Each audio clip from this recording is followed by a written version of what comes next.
네, 오늘 말씀은 이제 야고보서 2장 말씀 시작합니다. 본문이 좀 길지만 내용은 하나입니다. 차별에 대해서 경고하고 그리고 권면하는 그런 장면입니다. 차별에 대한 이야기는 제가 개인적으로도 여러 번 설교 말씀을 드렸습니다. 제가 차별에 대한 어떤 뚜렷한 생각이 있어서 말씀드린 게 아니라 성경에 본문이 그렇게 나오기 때문에 제가 성경 순서대로 설교를 하다 보니 차별에 대한 얘기를 몇 번 설교를 했던 기억이 납니다. 당연한 얘기인 것 같지만 예수 믿는 사람들이 세상과 다른 부분들이 분명히 있어요. 그렇지 않습니까? 세상에 믿음 없는 사람, 하나님을 알지 못한 사람하고 똑같이 살아가지 않습니다. 우리는 뭐가 달라도 다른 사람들인데 그 다름이 자기 중심적으로 내 이기적인 욕심이나 내가 원하는 것들을 채워가는 그런 부분에서 다름이 아니라 반대라는 거예요. 이타적이고, 그리고 하나님이 세상을 바라보는 안목과, 그리고 내가 세상에서 무엇을 베풀 수 있는가, 무엇을 섬기고 사랑할 수 있을까, 이것을 집중해서 바라보는 그런 안목을 가지고 사는 게 우리들 그리스도인들의 어떤 모습인데, 특별히 이웃과의 관계에서 이 차별에 대해서는 성경에서 여러 번 나옵니다. 뭐 배경을 굳이 따지자면, 여러분 인류 역사에 차별이 금지된 적이 있을까요? 단 한 번도 없습니다. 법으로든 아니면 뭐 명령으로든 아니면 무슨 사회적인 어떤 그런 합의에서도 차별 자체를 금한 적이 없어요. 차별이 당연한 것처럼 받아들여졌습니다. 그런데 2000년 전에, 아니 구약으로 따지면 더 오래됐죠. 기독교는요, 인간들 사이에 서로 차별하지 못하도록 경고하고 있어요. 놀라운 일입니다. 굉장히 놀라운 일이에요. 우리는 이런 특별함을 아셔야 돼요. 이 세상적인 법이나 세상적인 도덕이나 세상적인 문화와 다르게 기독교가 수천 년 동안 우리에게 정해서 우리로 하여금 지키게 했던 많은 유익한 것들에 대해서 어떤 차이가 있는지 우리가 살펴볼 필요가 있습니다. 오늘 차별에 대해서 그동안 설교 들었던, 그리고 그동안 성경 말씀 통해서 우리가 깨달았던 것을 기반으로 해서 오늘 세 가지를 좀 나누어서 보려고 합니다. 먼저 첫 번째는 차별금지법에 대한 것을 좀 볼게요. 우리나라에 이게 이슈가 돼서 그래요. 이게 지금은 좀 잠잠해졌는데 몇 년 전에 차별금지 반대법에 대한 기독교 이렇게 보수단체들과 기독교에서 이렇게 반대하고, 그 다음에 사회적으로 이렇게 문제가 됐었던, 갈등이 있었던 그런 부분이 있습니다. 전 세계적으로도 차별금지법이 부분적으로 광범위하게 실행되고 있는 부분들이 있습니다. 우리나라에서도 어느 정도 또 이렇게 차별금지법 해서 딱 법 조항이 있는 건 아니지만 포괄적으로 좀 그런 법들이 법 정신에 들어가 있습니다.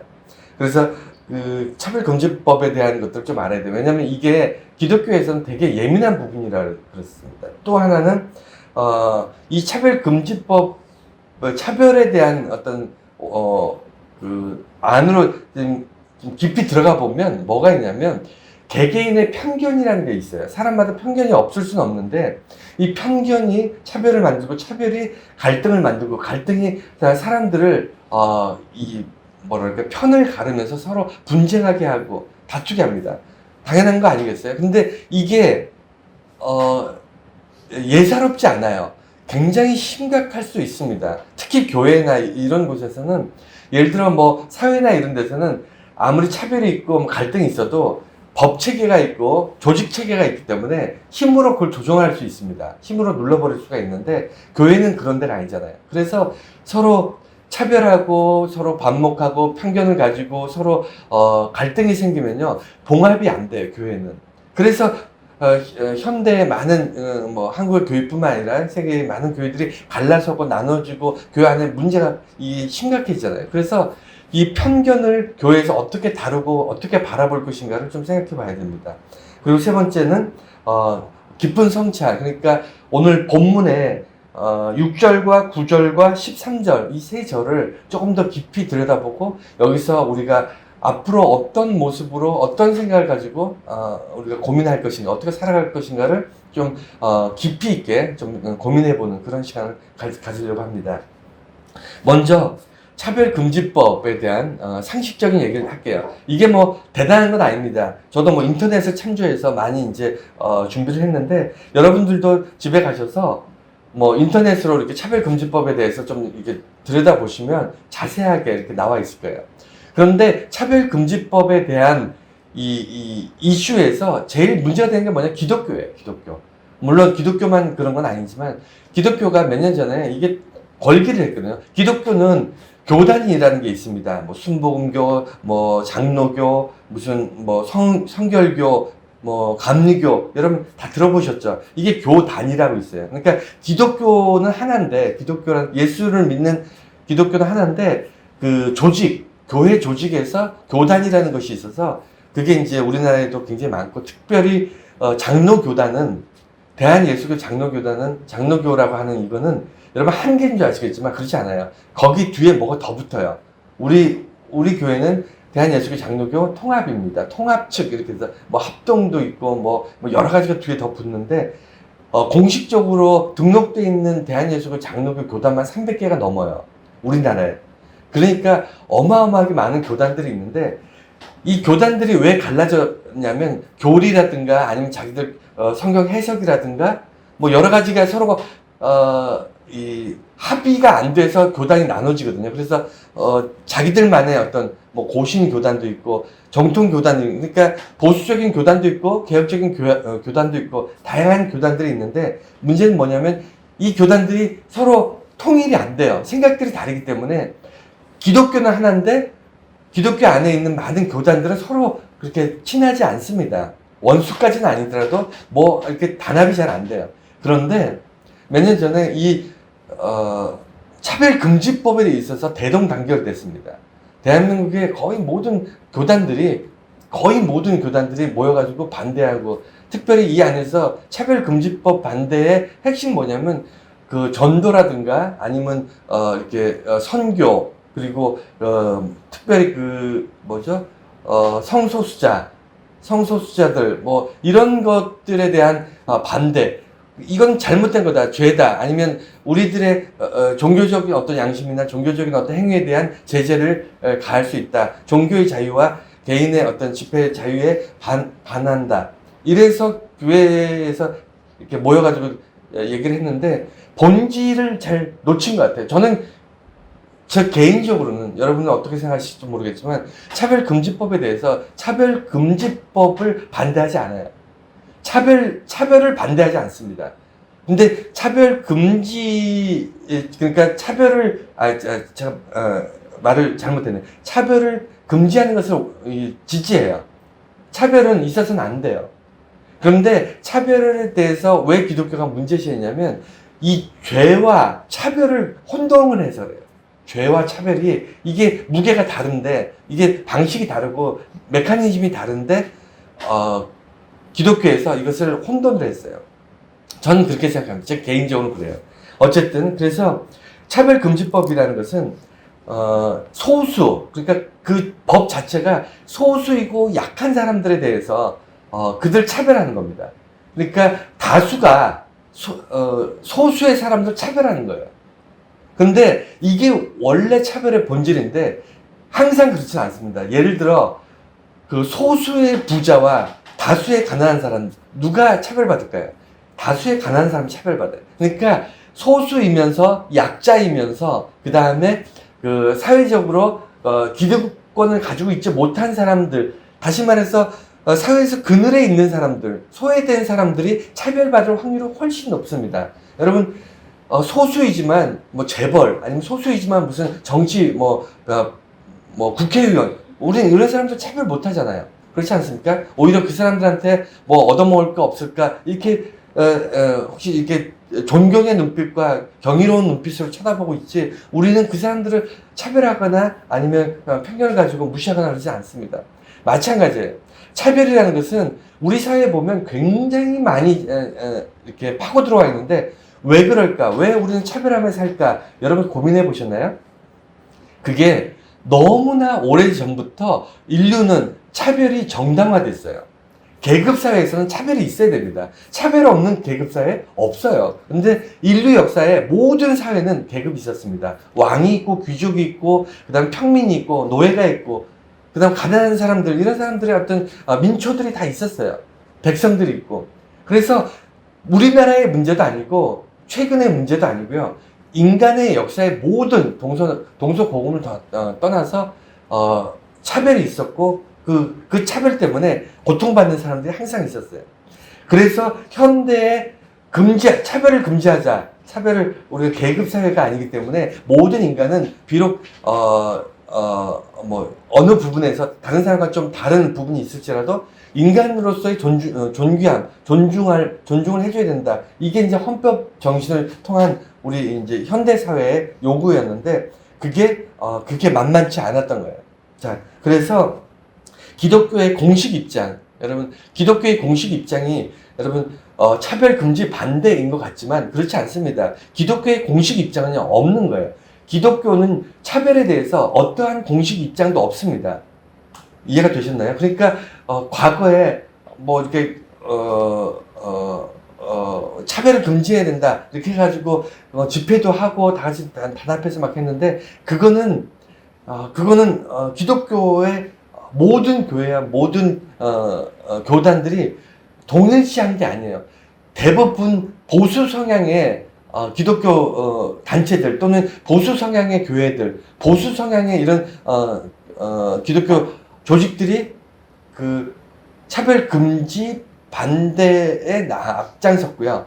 개혁적인 교회들, 개혁적인 그런 교회에서는 여기에 대해서도 옹호하지 않았습니다. 그런데 어떻게 사회에서 또는 교회에서 이게 프레임을 쌌냐면 진보적인 진보적인 교회, 뭔가 차별에 반대하는 교회나 목사들은 그 성소수자들을 옹호한다. 그런 어떤 프레임을 씌웠어요.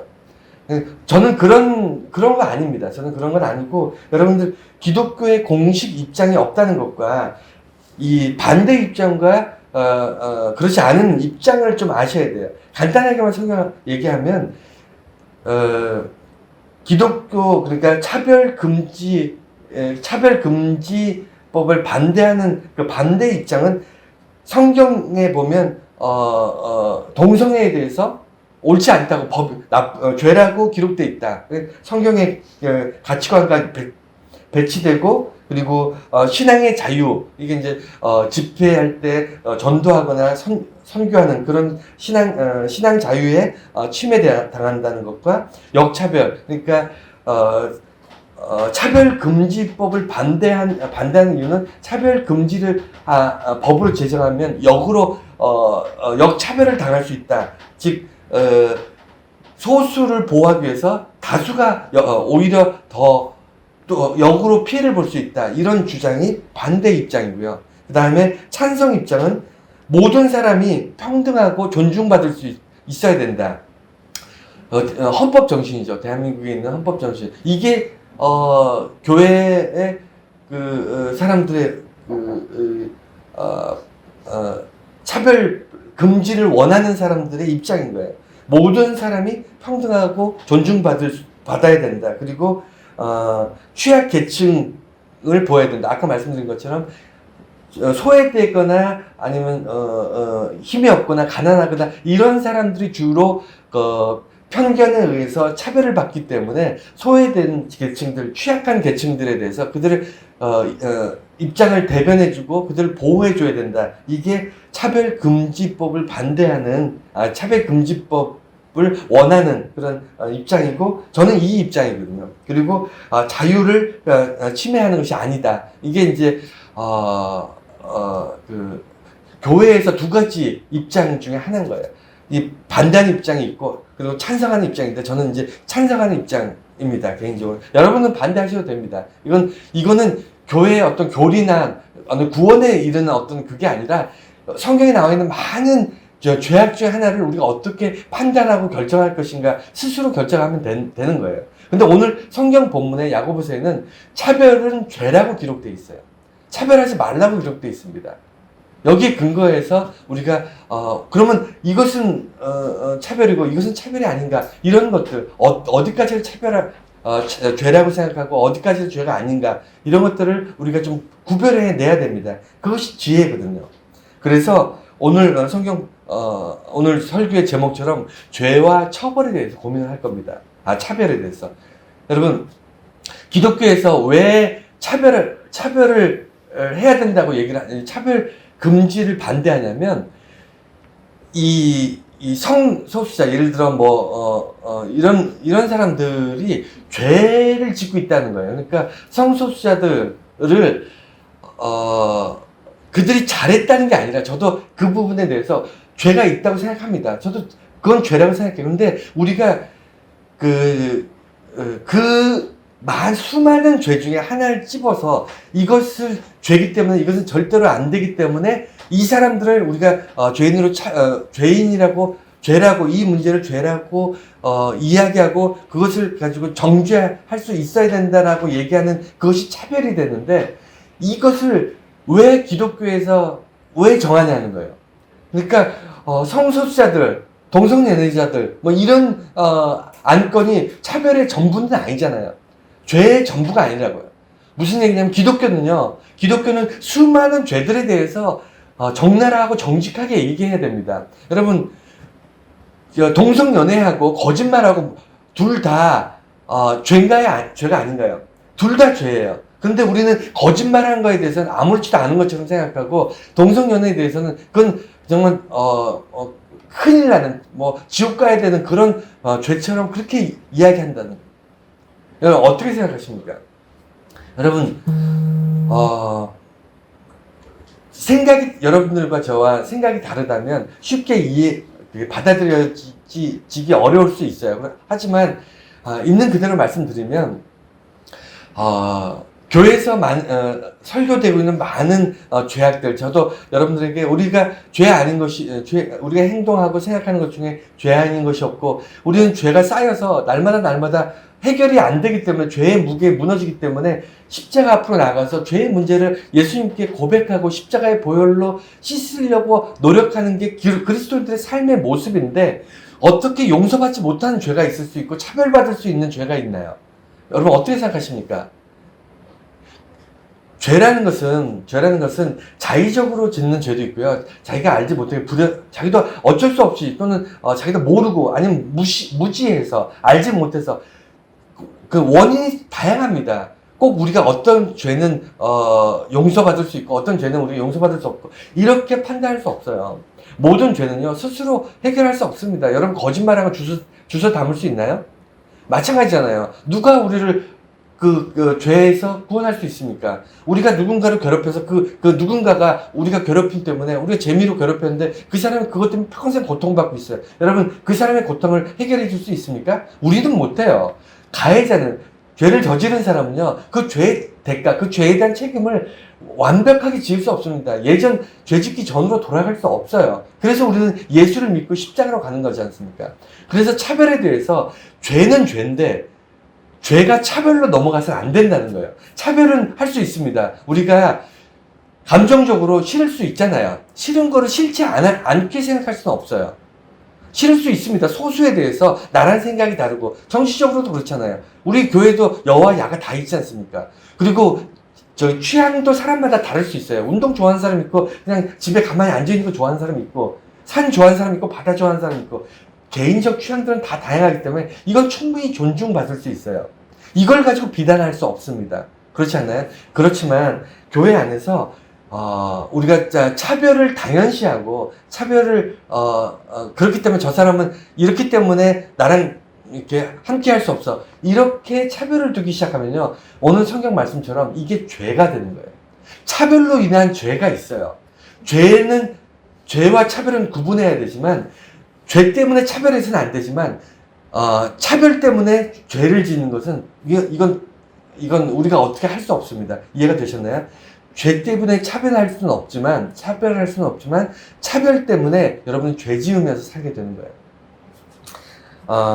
그래서 심각한 거는 우리가 인류 역사에 인류 역사를 쭉 보면 차별 없는 시기가 없었다고 그랬잖아요. 여러분, 미국이라는 나라가 지금 세계에서 가장 강력한 나라고 어마어마한 그 파워를 가지고 있는 뭐 어떻게 보면 세계에서 가장 강력한 나라고, 이 강력한 힘이 앞으로도 오랫동안, 과거에도 그랬지만 앞으로도 오랫동안 지속될 거예요. 이 나라가 여러분 잘 아시다시피 메이플라워를 타고 영국에서 신앙의 자유, 종교의 자유를 위해서 대장을 건너서 미국으로 넘어간 미국 헌법은요, 기독교적 정신을 바탕으로 하고 있습니다. 그러니까, 굉장히 크리스찬적인 어떤, 기독교적인 어떤, 토대를 가지고 베이스로 세워진 나라가 미국이라는 나라인데, 미국이 세상에서 가장 나쁜 짓도 많이 했습니다. 그렇지 않습니까?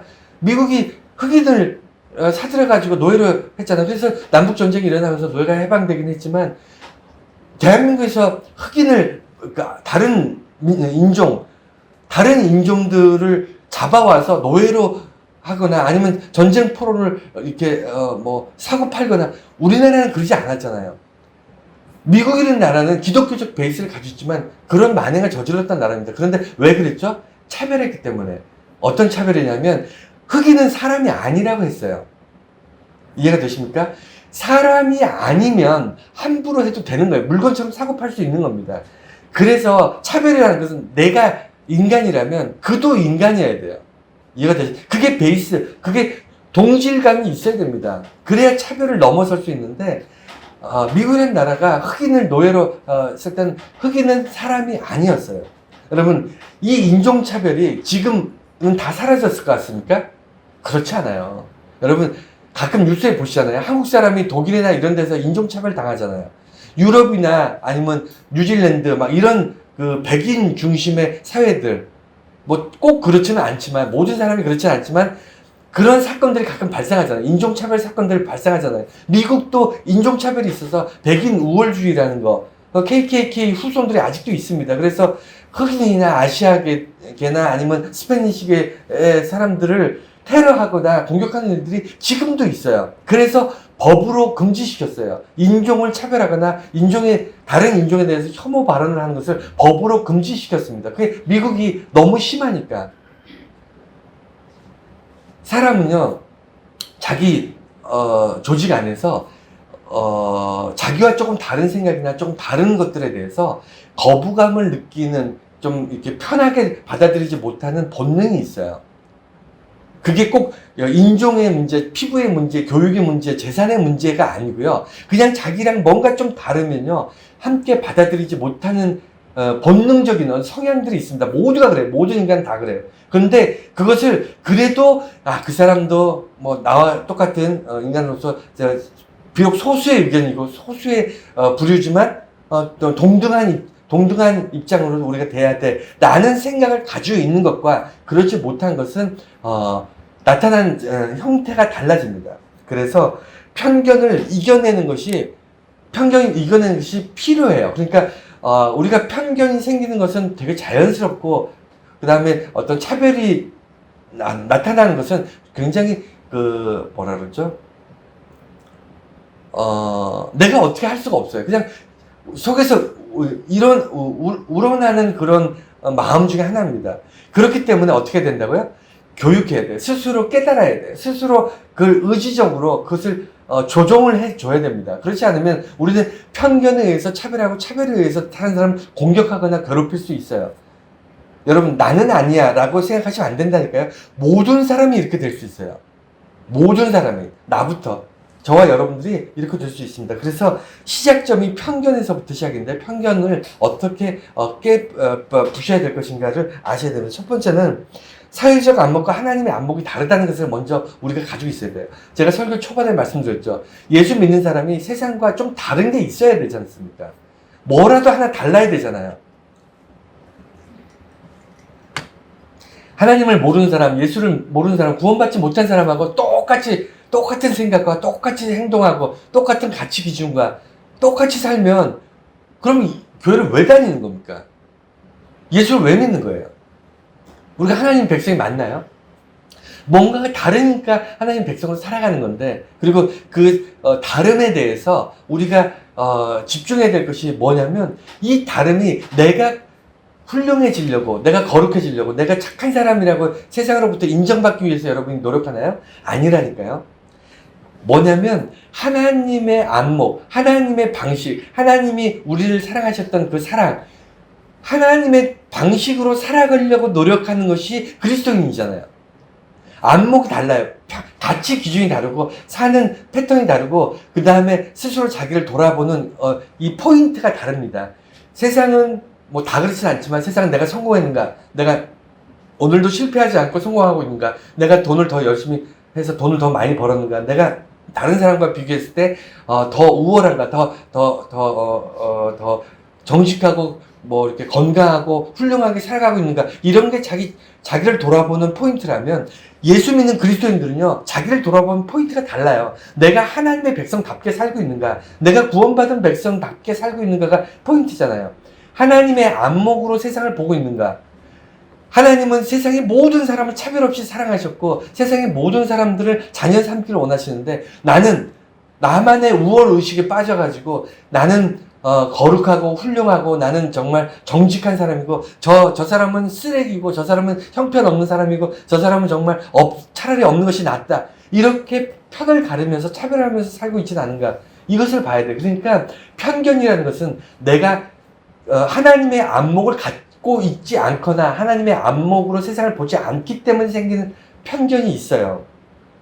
이해가 되셨죠? 여러분, 주변에 만나는 모든 사람을 지금부터 하나님의 안목으로, 하나님은 저 사람을 어떻게 바라보고 계실까? 하나님은 저 사람을 어떻게 사랑하고 계실까? 하나님은 저 사람에 대해서 어떠한 기대를 가지고 계실까? 하나님은 저 사람의 죄와 저 사람의 연약함과 저 사람의 어리석음에 대해서 어떤 방식으로 하나님께서는 그 사람을 회복시키고 위로하고 그 다음에 하나님께서 동행하고 계신가? 이런 안목을 가지고 한번 바라봐 보세요. 여러분들이 보는 세상이 갑자기 하루아침에 달라집니다. 왜?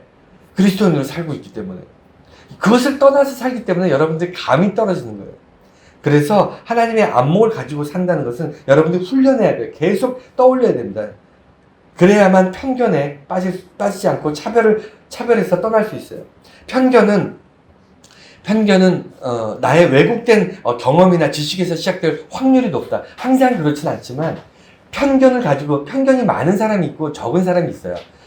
저는 개인적으로 이렇게 저를 돌아보면 편견이 그렇게 많지는 않은 것 같아요. 어떤 사람이 잘못했다면 뭐 그럴만한 뭐가 있었겠지. 또는 어떤 사람이 뭔가 실수했거나 잘못했거나 죄를 지었다거나 아니면 뭔가 뭐 이런 일을 하면 나도 그랬는데 뭐 아니면 그 사람도 나중에 뭐 깨닫고 나면 더 좋아지겠지. 이런 식으로 생각하는 편이에요. 왜냐하면 내가 예전에 그랬기 때문에.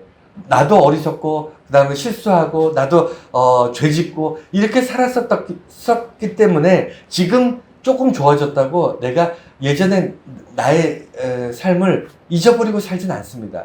그래서 과거에 내가 나도 그랬었지, 나도 참 저런 어리석은 길을 걸었어. 하지만 하나님께서 그리고 내가 교회 안에서 정말 무엇이 옳은 일이고 무엇이 가치 있는 일이고 무엇이 나로 하여금 후회 없는 삶을 사는 것인가라는 것을 그것을 고민했고 그 고민했던 경험들이 오늘 저의 어떤 편견을 깰 수 있는 어떤 기초가 되었습니다. 마찬가지예요. 여러분, 성경 말씀 따라서 살아보지 않은 사람은 그리스도인의 경험을 쌓지 못한 거예요. 성경의 말씀, 예수님께서 우리에게 이렇게 살라고 부탁하셨던 대로 성경 말씀대로 살아본 경험이 있는 사람만이 오늘날, 과거의 그런 경험이 오늘날 내가 편견으로부터 벗어날 수 있는 기초를 마련해 주는 겁니다. 과거에 내가 예수 그리스도의 말씀 따라, 진리의 말씀 따라 살아본 경험이 거의 없는 사람은요, 여전히 오늘 우리는 흔들려요. 편견에 따라서 세상이 주는 편견, 정치적으로 빨간 쪽이 맞다, 파란 쪽이 맞다, 아니면 무슨 사회적으로 돈이 많은 부자가 옳다, 가난한 사람은 게으르다, 이런 우리가 가지고 있는 사회적 편견들 다 외부로부터 주입된 거잖아요. 여기에 흔들릴 수밖에 없어요. 그래서 그리스도인들이 세상과 똑같은 가치관으로 살아요. 똑같이 세상의 편견과 차별을 가지면서 살 수밖에 없습니다. 그래서 지금이라도 늦지 않았어요. 말씀대로 살아보는 경험들이 쌓여 나갈 때 우리가 좀 더 객관적이고 좀 더 하나님의 자녀다운 그런 어떤 안목을 가지는 삶을 살 수 있습니다. 가해자, 피해자 이 문제가 왜 편견과 차별에 대해서 제가 다시 이렇게 강조하냐면 여러분 생각은 할 수 있어요. 예를 들어 뭐 어떤 게 있을까? 예를 들어 저는 축구하는 사람들을 참 이해를 잘 못합니다. 우리 아이들도 축구를 되게 좋아해서 친구들이랑 같이 축구하는데 저는 축구를 잘 못하기도 하지만 축구하는 사람들이 왜 이해가 안 되냐면 정말 비가 오나 눈이 오나 미세먼지 최악이라고 해서 야외 활동 자제하라고 하던 제가 아르바이트 하는 그곳에 축구장이 있거든요. 이렇게 위에서 이렇게 내려다 보면 정말 하루도 쉬지 않고 조기 축구 아니면 무슨 이렇게 동네 축구들 와서 축구를 하는데 정말 비가 오나 눈이 오나 영하 막 10도씩 내려가도 한여름에 한 30도 가까이 올라가고 막 그래도 그렇게 뛰어다니면서 축구를 하더라고. 그게 그렇게 재밌는지는 모르겠는데 다른 거잖아요. 제가 그 사람들 이해를 못 하잖아요. 그렇다고 축구가 나쁜 건가요? 축구하는 사람 바보입니까? 축구하는 사람들은 뭐 멍청해서 눈 오는 날, 비 오는 날 축구하는 건가요? 아니거든요. 저랑 다를 뿐입니다. 제가 좋아하는 것이 또 다른 걸 또 저는 좋아하니까. 여러분, 그냥 다른 것에 대해서 제가 저렇게 멍청하게 맨날 나와서 눈이 오나 비가 오나 저렇게 미련하게 축구하는 사람들, 저 사람들 때문에 내가 국민 탄원을 올려서 뭐 조기 축구에는 법적으로 없애야 되겠다라든가 아니면 무슨 뭐가 있을까요? 축구장에 불을 질러 버린다든가 뭔가 극단적인 행동을 여러분 이게 웃을 일이 아니에요. 그렇게 극단적인 행동을 하는 사람 우리 주변에 있을까요 없을까요? 있다니까요. 차별을 넘어서 행동으로 나타날 땐 반드시 가해와 피해자가 생깁니다. 생각은 할 수 있어요. 난 저 사람들 이해가 안 된다고 어떻게 이렇게 춥고 더울 때 축구를 한다고 공 하나 가지고 뛰어다니고 그냥 축구장에 공 2개 주면 자기들끼리 그냥 한쪽에서는 공 하나, 이쪽에서는 공 하나, 공 2개 가지고 놀면 재밌을 텐데 왜 하나 가지고 좀 뺏으려고 그러지? 이런 멍청한 생각들을 할 수는 있잖아요. 근데 생각을 하는 것은 누가 뭐라고 하겠습니까? 그런데 이것을 행동으로 표현하면요 반드시 책임을 져야 돼요. 그게 차별금지법입니다. 사람들이 차별할 수 있지만 차별 때문에 하는 행동에 대해서 할 근거가 없잖아요. 그래서 법을 만드는 거예요. 차별금지법을 만드는 겁니다. 장애인이나 이런 사람들에 대해서 주변에 장애인들 신경 안 쓰고 뭐 이렇게 길 같은데 이게 뭐죠? 휠체어 같은 거 다니고 하기 어렵게끔 길 구조가 되어 있잖아요. 그러면 장애인들 휠체어가 다닐 수 있게끔 이렇게 턱이나 이런 것을 좀 조정해주고 이거는 법으로 일부러 만들지 않으면 아무도 그거 안 합니다. 그렇지 않습니까?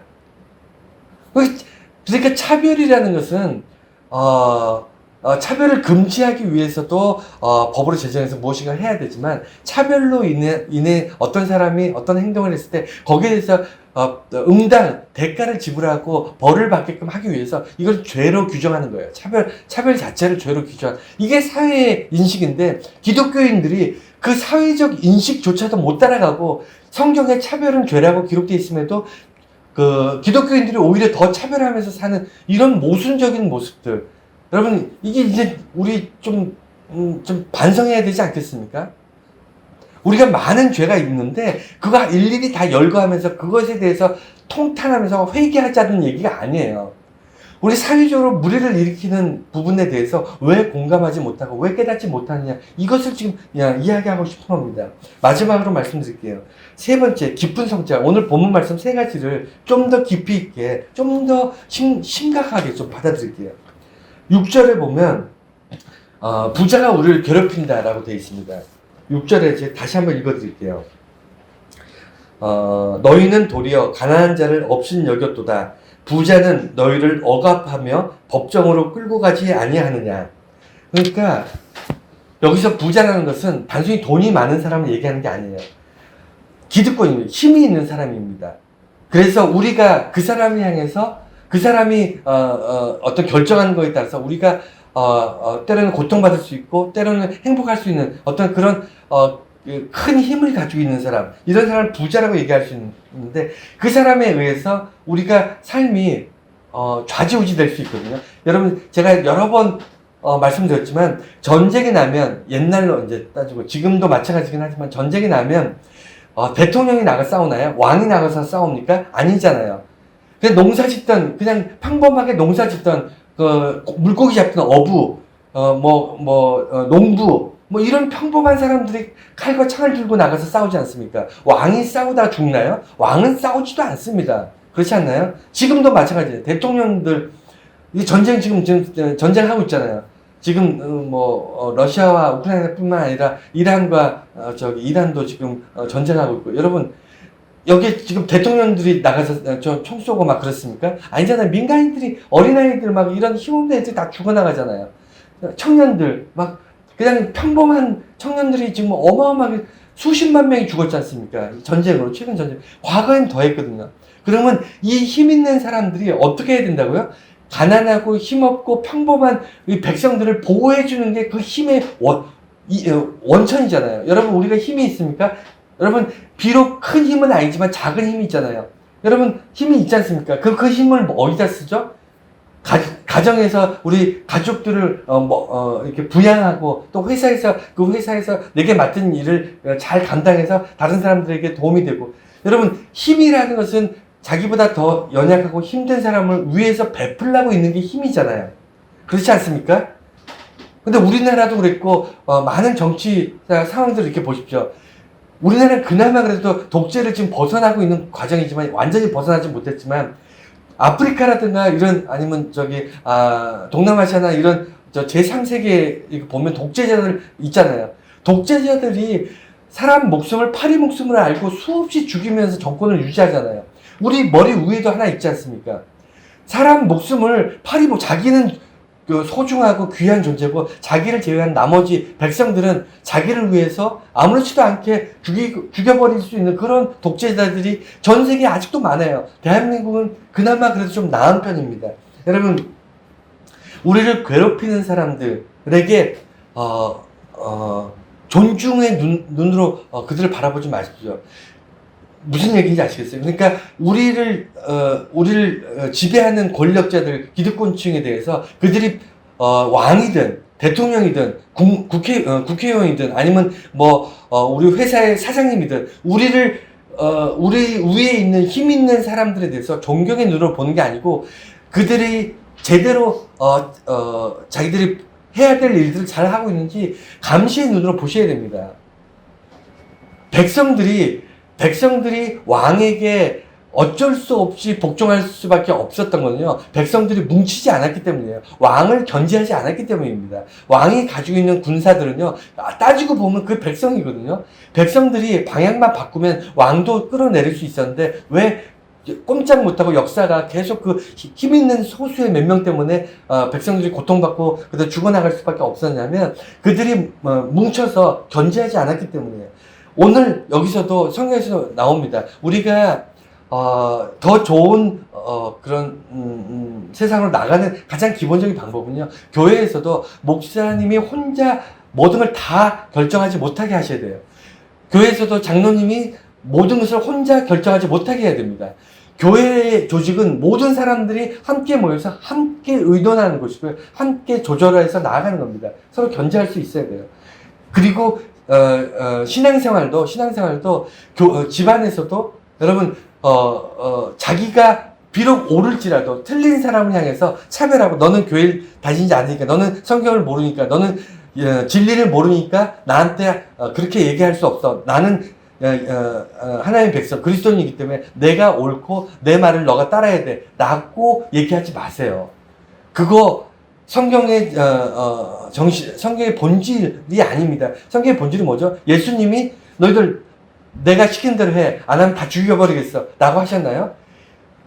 어리석고 미련하고 바보 같고, 심지어는 예수님은 십자가에 못 박으려고 했던 모든 이스라엘의 관료들이나 이런 대제사장이나 종교 지도자들 다 품어 안으셨잖아요. 그들을 위해서 십자가 지신 거 아닌가요? 우리만을 위해서 십자가 지셨습니까? 아니거든요. 그래서 예수 믿는 사람은요, 안목이 넓어요. 내 마음에 드는 사람만 보는 게 아니고요. 내 마음에 들지 않는 밖에 있는 사람들, 차별할 수 있는 사람들조차도 비록 마음에 들지 않지만, 싫어할 수는 있지만, 그들을 넓게 바라보고 품어 안을 수 있는 게 그리스도인입니다. 그래서 그것을 놓치지 않기 위해서 우리가 좋다고 느끼는, 우리가 바라봐야 할 것들, 이런 것들에 대해서 제시를 하는 거예요. 그리고 9절에 보면 차별은 죄악이다, 이렇게 분명하게 기록되어 있습니다. 제가 다시 읽을게요. 만일 너희가 사람을 차별하여 대하면 죄를 짓는 것이니 율법이 너희를 범법자로 정죄하리라. 정확하게 기술되어 있습니다. 단어 하나하나가 정확하게 기록되어 있어요. 차별은 죄입니다. 근데 심각한 건 뭐냐면요, 이게 차별을 나 혼자, 어떤 사람은 저 사람은 뭐랄까, 저 사람은 죄인이야 라고 내가 차별하는 것으로 끝나면 그냥 그나마 그래도 수습이 될 수 있는데, 뭐가 문제냐면 같은 생각을 가지고 있는, 차별을 조장하는 사람들이 뭉쳐요. 같은 생각을 가지고 있는 사람들이 소수의 사람들을, 예를 들어 장애인이 있으면 장애인이 왜 자꾸 저기 길바닥에 나와, 장애인이 길바닥에 나오면 길도 다 고쳐야 되고 대중교통이나 이런 거 다 바꿔야 되는데 돈이 많이 들잖아. 장애인들 그냥 집에 처박혀 있어, 이런 생각을 가지고 있는 사람이 있을까요, 없을까요? 있다니까요. 근데 이런 생각을 가지고 있는 사람이 모여서, 그 사람들이 자기들끼리 모여서 힘을 가지고 그 사람들이 소수의 사람들 차별하면서 선을 딱 긋고 사회를 움직이고 법을 제정하고 사회 분위기를 만들면 어떻게 되죠? 그러면 장애인들은 세상 밖으로 못 나옵니다. 차별이 공식화되고 법을 만들고 그것이 행동으로 나타나고 많은 사람들이 모여서 뜻을 같이 하면요, 그 소수는 죽을 수밖에 없어요. 방법이 없어요. 그게 교회에서 일어난 일이에요. 이해가 되셨습니까?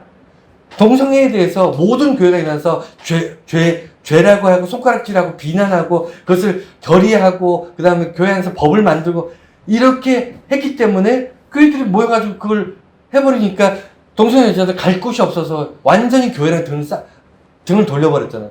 동성 연애자들이나 성소수자들은요, 교회에 출석하거나 구원받거나 예수를 믿을 확률이 훨씬 더 떨어졌어요. 교회에서 등을 돌렸기 때문에, 교회에서 차별해버렸기 때문에. 가난한 사람을 세상에 차별하듯이 교회가, 지금 이 배경은 다 교회거든요. 교회에서 힘없고 가난한 사람 차별했다는 거예요. 그게 없는 얘기에 성경에 써 있었겠습니까? 한 짓이 있으니까 이 성경에 쓰여 있는 거예요. 교회에서 가난한 사람은 우습게 보고 부자, 힘있고 권력있고 이런 사람들은 존귀하고, 이게 초대교회에서 일어났던 일입니다. 그러니까 이러면 되겠느냐. 차별하는 것이 하나님 보시기에 죄다라고 기록하는 거예요. 최소한 여러분, 차별을 금지합시다, 편견을 갖지 맙시다 라고 얘기하지는 않겠습니다. 왜냐면 그것이 우리가 안 하겠다고 안 해지는 것이 아니니까. 다만 같은 생각을 가지고 있다가 차별하는 사람들끼리 모여가지고 단체로 차별하지 마세요. 그리고 내가 차별하는 사람에 대해서, 편견을 가지고 있는 사람에 대해서 내가 힘이 있다고 그 사람에게 그 사람을 공격하거나 보복하지 마세요. 그건 죄입니다. 여러분은 스스로 책임지셔야 돼요. 하나님께서 절대로 간과하지 않으십니다. 하나님께서는 모든 사람을 사랑하셨기 때문에 이곳에 예수님 보내셨고, 예수님 십자가에 죽으시기까지 우리들 한 개인의 그 가치를, 세상에서 가장 소중한 가치로 여기셨는데, 우리가 무시하면서 다른 사람들을 쓸모없는 인간이라고 폄하하며 손가락 치는 거 하나님께서 절대로 용서하지 않으십니다. 그리고 마지막으로 긍휼은 심판을 이기고 자랑한다. 이 얘기는 뭐냐면, 여러분, 차별을 끊고 그 다음에 이것을 죄라고, 죄가 아닌 것은 아니에요. 그러니까 분명히 우리가 거짓말하는 사람한테 그래 잘하고 있어 라고 얘기할 수는 없습니다. 우리가 다른 사람을 괴롭히거나 아니면 도둑질하거나 아니면 간음을 하거나, 우리가 분명히 성경에서 금하는 것들을 행하는 사람한테 칭찬하고 박수 쳐서는 안 돼요. 하지만 모든 사람들이 죄 가운데 있음을 먼저 시인하고요. 그 다음에 중요한 것은 뭐냐면, 죄인을 바라보는 안목이 그 바리새인 같이, 나는 기도하는데 너는 기도하지 않는구나, 너는 참 쓸모없는 사람이야 라고, 이런 바리새인적인 안목으로 보면 안 된다는 거예요. 죄를 바라볼 때 죄를 바라볼 때 어떤 안목으로 바라봐야 되냐면, 비록 나는 그 죄를 짓지 않더라도, 그 죄에서부터 좀 더 자유로울 수 있을지라도, 나는 괜찮지만 너는 안 괜찮아, 이런 게 아니라 긍휼의 눈으로 보라는 거예요. 하나님께서 인간들을 왜 구원하셨죠? 예수님께서 왜 십자가에서 죽으시기까지 우리를 구원하셨죠? 우리를 불쌍히 여기셔서요. 인간의 죄악됨이 더럽지 않아서가 아닙니다. 인간의 악이 봐줄만 해서가 아니에요. 우리가 저지르고 있는 모든 죄악됨이 그냥 용서해줄만 하기 때문이 아닙니다. 왜 예수님께서 그 고통 가운데 십자가로 우리를 구원하시려고 하셨냐면, 그럼에도 불구하고 우리를 불쌍히 여기셔서, 우리가 불쌍해서 긍휼을 베푸시는 거거든요. 그래서 이 차별, 인간 대 인간, 우리 이웃들을 바라보면서 내가 내 몸처럼 내 이웃을 내 몸같이 사랑할 수 없는 이유는요, 우리에게 긍휼이 없어서 그래요.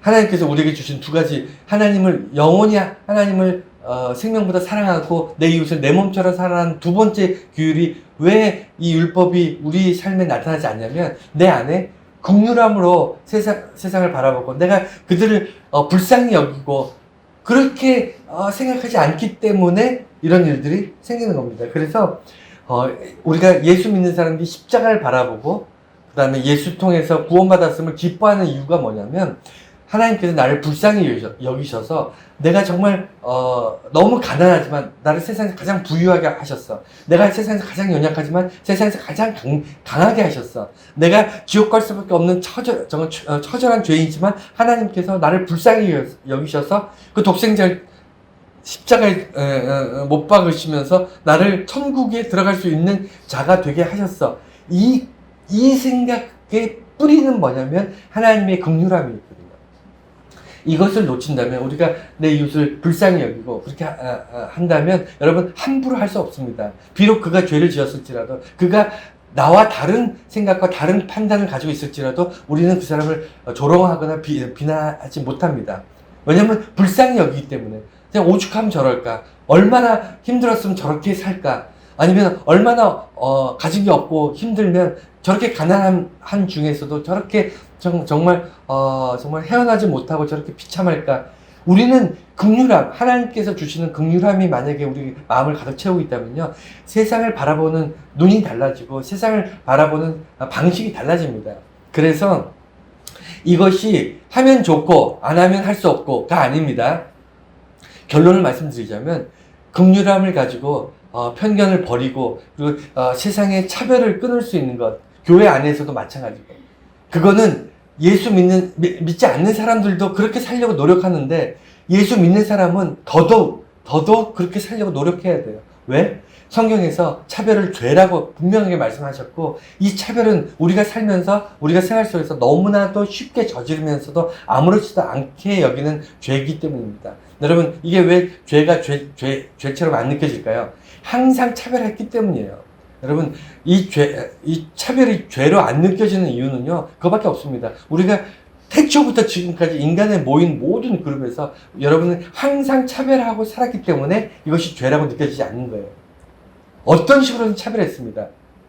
나보다 뛰어난 사람, 나보다 힘 있는 사람은 존중하고 쫓아가려고 그러고, 그 사람으로부터 뭐 떨어지는 거 없나 이렇게 살았고요. 나보다는 못하고 힘없고 가난하고, 왜냐면 내가 상종할 필요가 없고 쓸모없는 사람이라고, 또는 내가 그 사람들 이용해서 나의 편의를 위해서, 나의 어떤 이익을 위해서 그 사람을 이용하는 것이 당연한 것처럼 생각했던 거, 이게 우리가 살아가면서 항상 가지고 있는 그런 악한 차별이에요.